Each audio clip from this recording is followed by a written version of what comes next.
Hola, yo soy Francisco Javier Verdú Martínez y yo voy a exponeros mi presentación de mi trabajo de investigación titulado Enfermedad y muerte en la Murcia urbana y periurbana en 1841.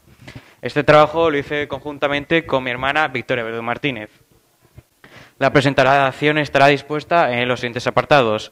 Empezaremos hablando de los objetivos de nuestro proyecto, para seguir con las hipótesis iniciales que tuvimos antes de empezarlo. Continuaremos hablando del contexto histórico de la región en 1841. Seguiremos hablando de la metodología seguida en el trabajo, para luego comentar los tipos de enfermedades que nos encontramos y cómo las clasificamos.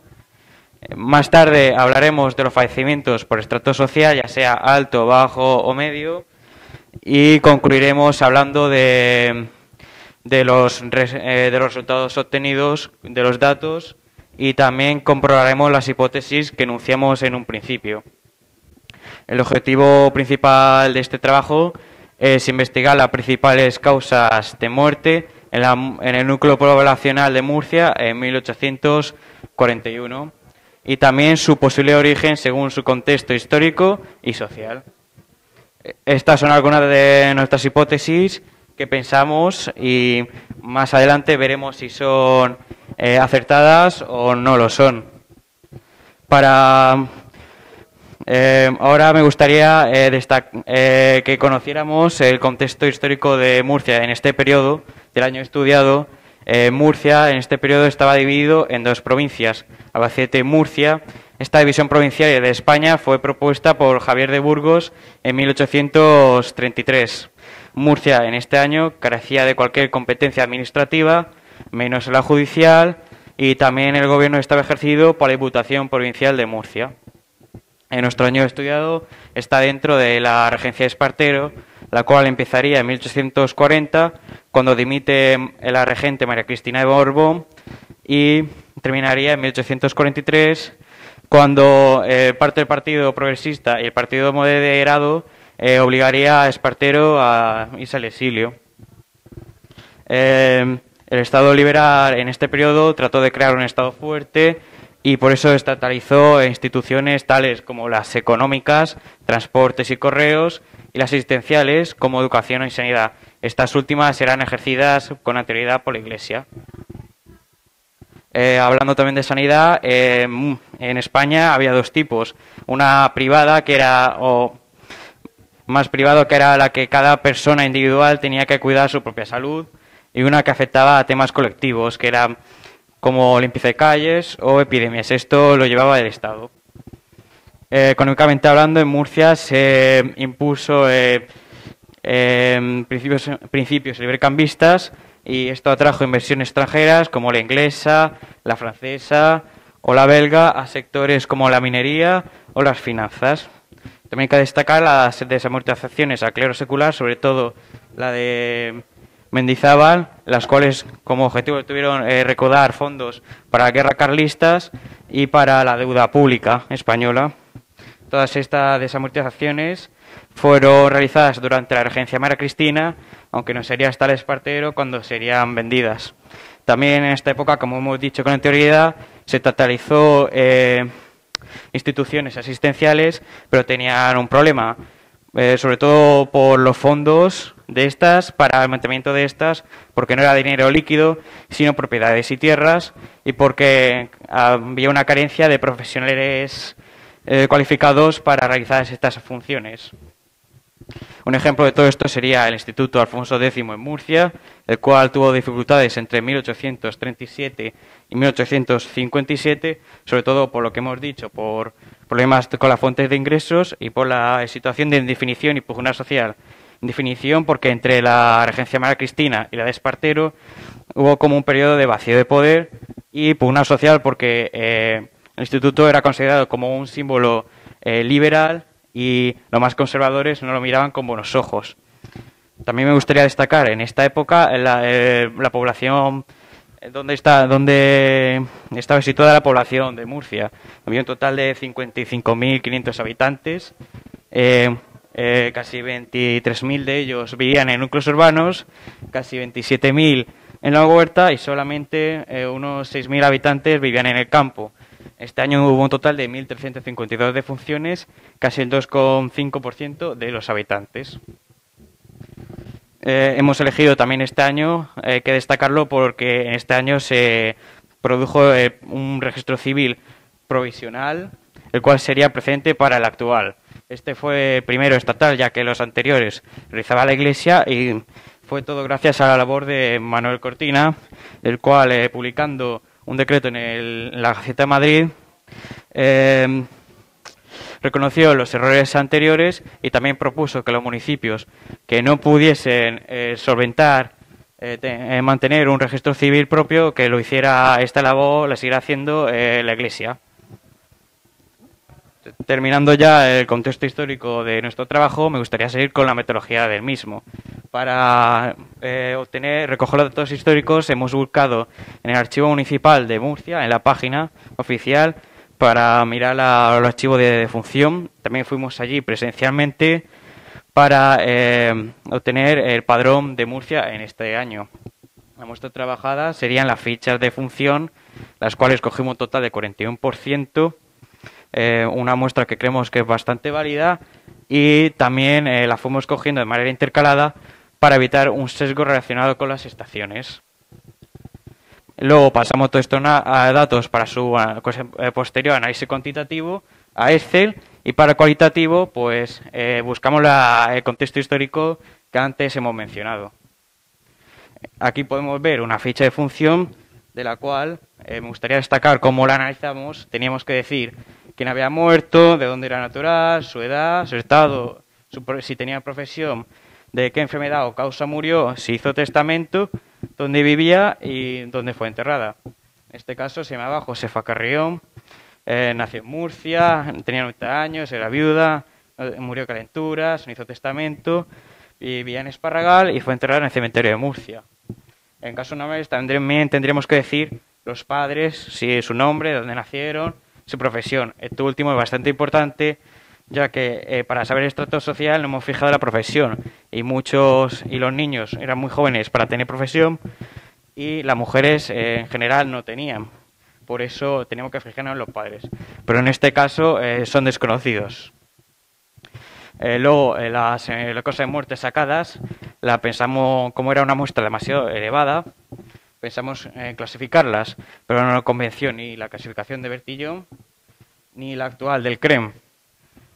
Así que decidimos crear una propia, basada en el órgano donde se produce el fallo y también en las circunstancias especiales del sujeto en ese momento.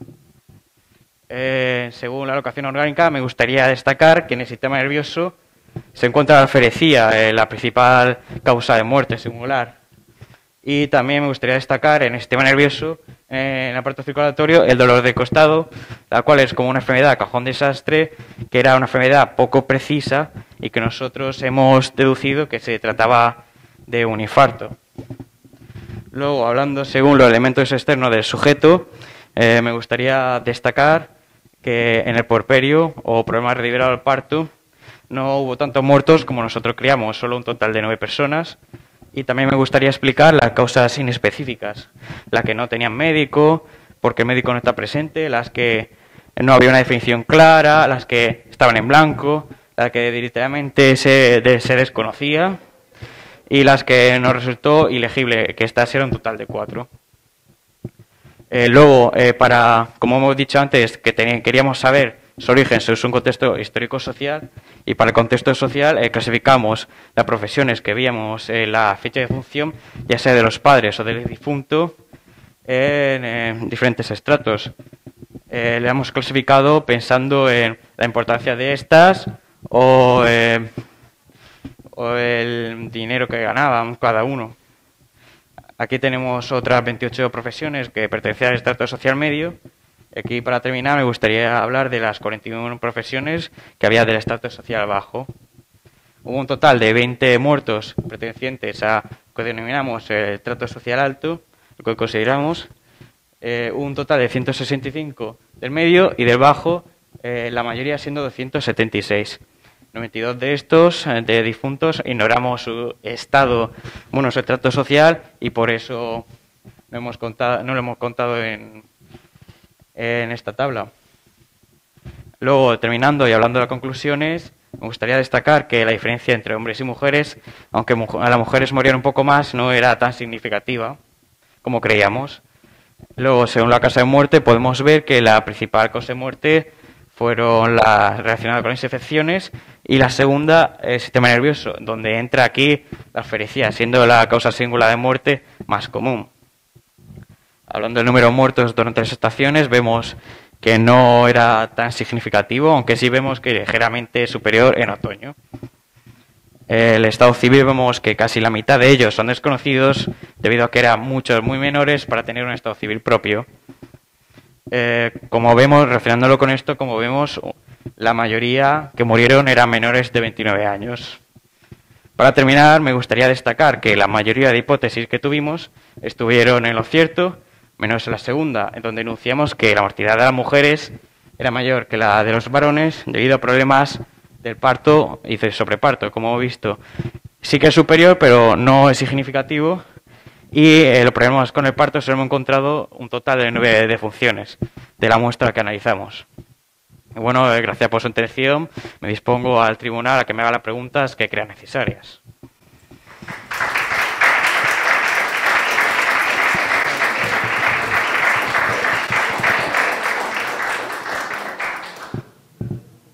Bueno, Francisco Javier, enhorabuena. Una vez más, de conocerte a ti junto con tu hermana, ahora es a la inversa, el trabajo que habéis hecho.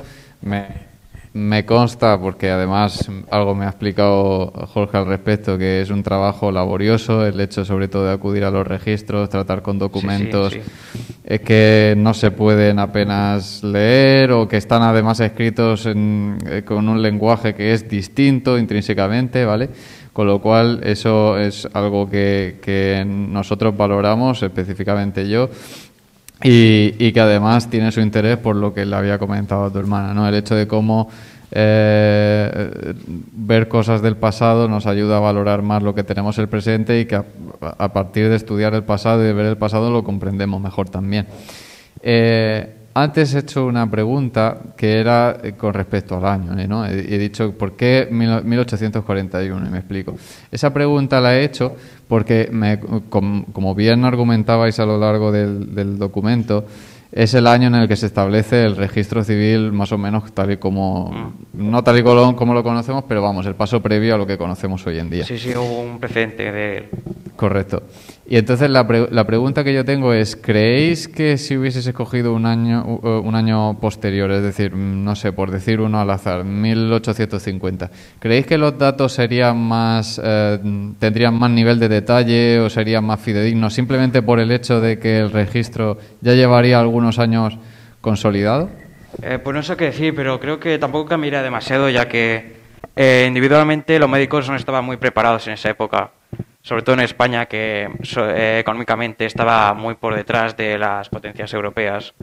Y creo que, como no había tanto conocimientos entre la gente de a pie, por así decirlo, de los médicos, pues tampoco serían muy precisos, aunque sí que habría, de verdad, un poco más de precisión, obviamente por los años, y se haría más sencillo hacer un registro civil que el primer registro civil, obviamente.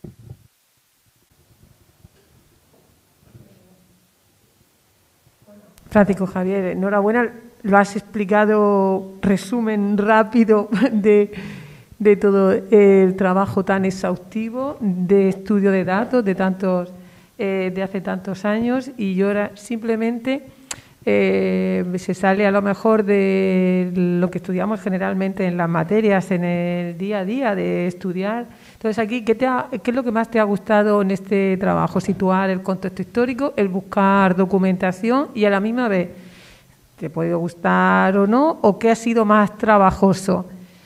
Los dos aspectos, tanto te puede gustar, pero luego a la misma vez trabajar. ¿Qué te ha aportado el realizar el trabajo? Pues me ha gustado mucho sobre hacer el contexto histórico, pero también mucho, aunque también ha sido lo que más trabajoso, hacer la ficha de función, que me ha parecido muchas muy interesantes, porque aunque algunas no se entendían muy bien, otras sí que se entendían, me ha parecido muy interesante saberla como la historia de personas que vivían antes en Murcia en esa época. Me toca a mí.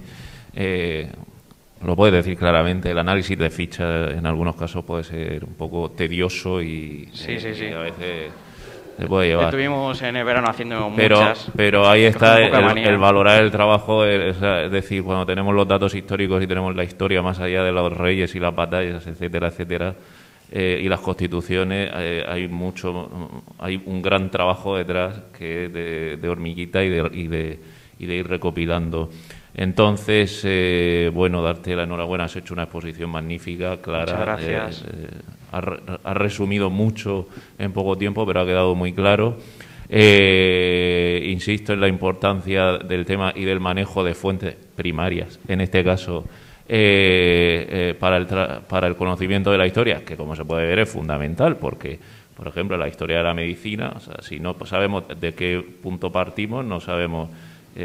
la recopilación de datos, la demografía que forma parte de la geografía y va de la mano de la historia y ayuda, es mucho más real y actual de lo que parece, porque ayuda a los gobiernos a hacer una previsión sobre en qué, cómo y para qué, y a quién dedicar los fondos del Estado. Es decir, para eso existe, a partir de los datos de los registros, el Instituto Nacional de Estadística, por ejemplo.